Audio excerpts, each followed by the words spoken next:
welcome or welcome back to my channel if that's the case. Hello everybody, message me, and I have Friday night chats as well sometimes. Anyway, what do I do here on Easy Restorations? I try and fix things, basically try and restore things back to their former, whatever it be, whether it be a kettle, toaster or a V8 engine, it doesn't matter.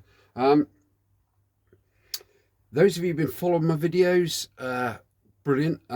Where was I last time? I think I was stripping down the Webasto heater, wasn't I? Well, good news is that parts have turned up. Here are the parts. So we've got that gauze. It's quite thick, it's quite chunkified. That one, my one's all fallen apart, and there is the ring clip to hold it in, so I can actually crack on later and get on with that and do that in there. That's fine. Right, where was I? Yeah, so that's that. What else have I got to do?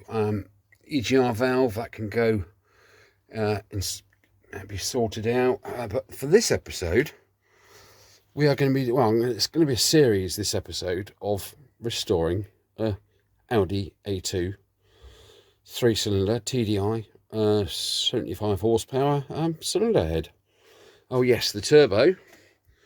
I've yet to buy a new core. That's the old core, as you've probably seen in my previous videos. It's really a bit too slack as the that. I know there's supposed to be a tiny bit of play, but that is, yeah, that's not serviceable. So the rest of the parts are in the parts cleaner, being cleaned, doing its thing there. So what I wanted to do basically is get this grubby old thing all apart and get down to it. I don't have any information on this cylinder head. I don't know if it was a good one. I don't know if it's a bad one. The only way I can devise or deduce from it is by using measurements and tolerances. So I need to get hold of some tolerances for all this. If any of you guys in the A2 world know all the tolerances for the different bearings and shims and all the rest of it in here, please drop me a link or see me on Facebook on the A2 group, please. And yeah, thumbs up. I'm Pres Bimbler on the A2 group on Facebook. That'll be great. So before I strip all this down, I am going to paraffin clean it. Unfortunately, my paraffin cleaner is a little bit small. And my big one that I used to have, the big red one, that would have been tight in there. It would have been really tight. So I am going to take it somewhere where I can do it properly. Anyway, properly, easy, speak properly, you weirdo. But I don't want to be carrying unnecessary weight, so I'm just going to whip this off, get this exhaust manifold off of there, and then it'll be a lot lighter, won't it? So, okay, let's crack on.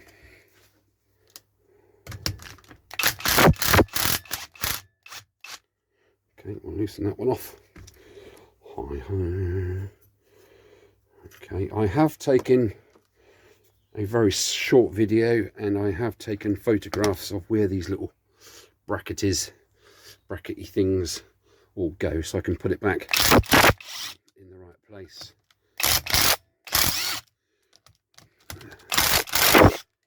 Thereafter.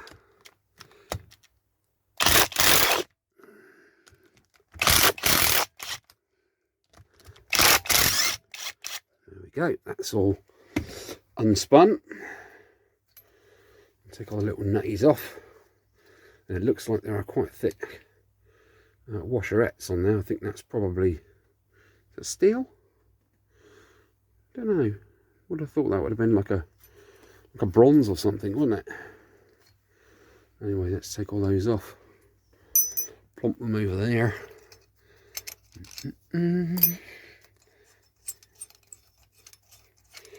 Posty's been mad, like I say. He's bought me the parts for the Webasto cleaner. He's also bought thermostat, because my car doesn't sit. My car's fine. This is all spare stuff that I've accumulated from a job lot that I bought Yeah, my car sits at about 73, 74 temperature wise. It should be sat at 89, 87 to 89, something like that, near 90. So my thermostat is probably the original, I don't know, but it needs changing, and there that is. But that's for a warmer day, not for just yet. Right, let's see if we can wiggle this off. Well, that was difficult, wasn't it? Not. That's all right. That can actually have a bath in there. I think that will fit. Yeah, that will fit in there. That's good. We've got gaskets on here. Yeah. Oh, I see. Well, I do in that job lot I got. There was cylinder head gasket. On a kit. So this will be in there. I think it's a double layer of foil. Is it? It's double. Yeah, it's double twin layer. That's all good for expansion and all that kind of guff. Right, let's have a look in the portages. There is a piston, valve even. There we go. Okay, it's all good, isn't it? All's fair and nothing more. I will whip that bracket off in a second because the least amount of weight on here, the better. I am going to crack off that pulley as well. It will all need to be reset up anyway, so it doesn't matter. This needs to come off. This is where the wiring harness twists on and goes in there, so that needs to come off because I don't want to get that all soaky wet. Another thing I want to do is these injectors. If I get these out, and you've got the brown, which is the negative or common, sorry, yeah, ground, whatever you want to call it. I call it negative. So we've got red, yellow and white. That's the three. That's the feeds for the three injectors, which open the nozzle and let the injector pump squirt fuel through. So I can rig that up temporarily and see what the jet spray is like. It should be like that, but it'll probably be so I'll give them a darn good clean. They're pretty bulletproof, really, to be fair. Okay, well, we'll leave that there. This is the start of the cylinder head restoration. I'm Easy. Take care. Drop me a link below if you've got any details about the micrometer stuff and the shimmy bits. That would be fan-dabby-dozy. Also, drop a like. The thummy thing, if you can hit that for me, that would be brilliant. Thanks very much. Right, catch you in a bit. Cracking on quite nicely. Now, to remove this bracket, which holds that electrical gubbins in there, you undo the 13mm nut there, battery impact, and this thing literally wiggles out. What I had to do was put the bolt in the back there like that, wind that in about 4 or 5 threads, and then get the old drift out and give that a tap, and out you come. But for these purposes, you see you've got that split there, look, you've got like a keyway. Oh dear, was that my arse again? Flipping out. Right, so that came out. Anyway, next thing I did was remove this from there, pulling it out, obviously pulling it out this way. Now, as you can see, you've got some quite nasty clips on there. So you've got a clip, double ending clip here, double ending clip there. And these are these pieces which snap into the three injectors. Basically get a nice firm grip on it. Nice firm grip, not too hard, just pop. They just literally unpop out of there. So those three. And to get this thing out of those 3 holes is a bit of a challenge, because you probably need about 15 hands, because as you're pulling it this way, you've got to compress those clips. I just use my pliers over there very gently. Oh, never work with kids or animals, honestly. Yeah, like I say, very gently put that on there and squeezed like so, and it was enough to allow that clip to go through that hole.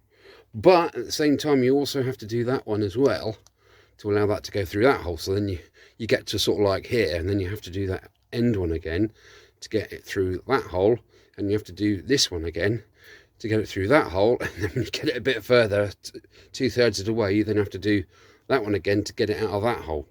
Plus, these plugs have got a nice little chamfer on them. You see that chamfer?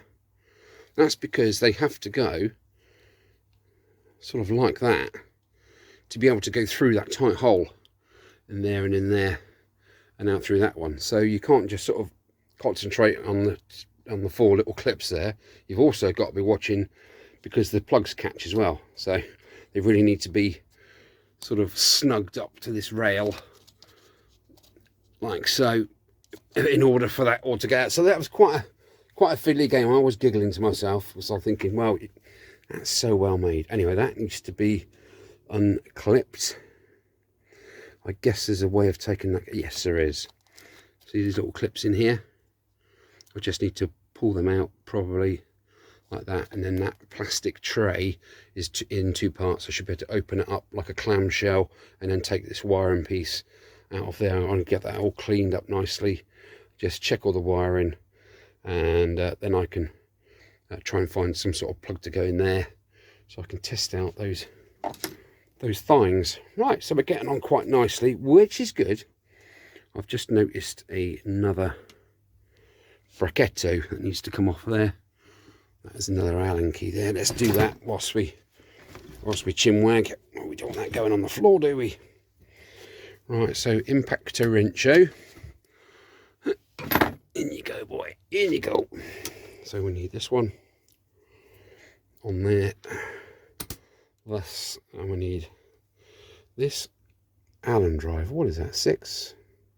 Yeah, H6. Wang that in there. Come around here and drop that on the floor. Groovy, baby. Right, that is enough for today. That will go in the parts box there. And yeah, hello. Right. Yeah, cold. Tea? We doing tea? Yeah. Doing those things? Yeah. Good. Those funny mushroom cakes. Yeah. Only joking, kids. Right, let's pick that up before I... That's not it. That's the back of a headlight. There we go. I should have really put that bolt back in there, shouldn't I? Never mind. It's all going in the parts cleaner. Oh, I need to check this actuator for the turbo. Just put a constant vacuum on there. Let it sit for about 15 minutes. It will draw that arm in. And the idea is for it not to go back out again without releasing the pressure. Okay, right, I am going to actually leave that there. Because literally this whole lump can go, can't it, down to the parts paraffin cleaner. Well, like I say, that was a bit of fun. I'm having a good time here. Nothing's snapped off yet or, you know, seized up and that, so that's all good.